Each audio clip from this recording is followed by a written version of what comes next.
আর আমার নামে যদি কেউ আল্লামা লেখে, ওরে কি পরিমাণ সাইজ করি, সামনাসামনি যা পারি করি, আর অন্তত 5 বছরের জন্য এই এলাকায় ডেট নিব নাই। আল্লামা দিলি কেন? গাছ তোমার নাম কি?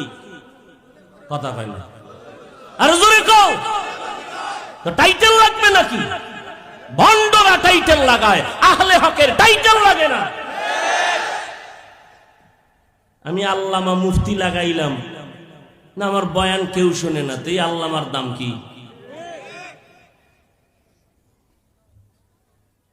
আর আল্লামা লাগবে না। আল্লাহ যদি যোগ্যতা দেখে চেয়ারে বসাইতেন, আফ্রিকার বেলাল মোহাম্মদের চেহারা দেখতে পারত না। ভালো করে মুখস্থ করে নে, আল্লাহ যদি যোগ্যতা দেখে চেয়ার দিতেন, আমি হাফিজুর রহমান এই চেয়ারে বসতে পারতাম না। আল্লাহ যোগ্যতা দেখে দেন না, আল্লাহ যারে পছন্দ লাগে তারে দিয়া বসাইয়া এরপরে যোগ্যতা যা দরকার দিয়া দেন। দুনিয়াওয়ালারা যোগ্যতা দেখে চেয়ার দেয়, এই অমুকের চেয়ার দিছো, কি যোগ্যতা আছে দেখো। আল্লাহ বলেন আগে বসাও, আমি এরপরে যা দরকার দিয়ে দিব। আমার থেকে এলেমওয়ালা, আমলওয়ালা, কণ্ঠওয়ালা নাই। এত টানাটানি, এত টানাটানি, নিচে নামাও, নিচে নামাও, এত কাদা সরাসরির পরেও আল্লাহ পাক এ পর্যন্ত তুফানের মধ্যে রাখছেন। এরপরও বুঝো না যে সম্মানের মালিক আমার আল্লাহ, বান্দার হাতে নাই।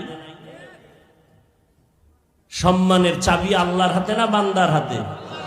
অত ইজ্জু মান তাশা অত যিল্লু মান তাশা বিয়াদিকাল খায়র ইন্নাকা আলা কুল্লি শাইইন কাদির। আল্লাহ দয়া করে বান্দাকে সম্মানের জায়গায় বসান, বাকি দায়িত্ব হলো বান্দা ধরে রাখবে আল্লাহকে রাজি কইরা। যুবক ভাই ভালো করে খেয়াল করো, মাত্র 5 সেকেন্ড একটা কথা বলে রাখি ফাঁকে দিয়ে। বাংলার জমিনে যত কথা শুনছো, যা শুনবা, শুনতেছো, শুনেছো, আমি আমার ব্যক্তির জন্য, স্বার্থের জন্য বলি নাই।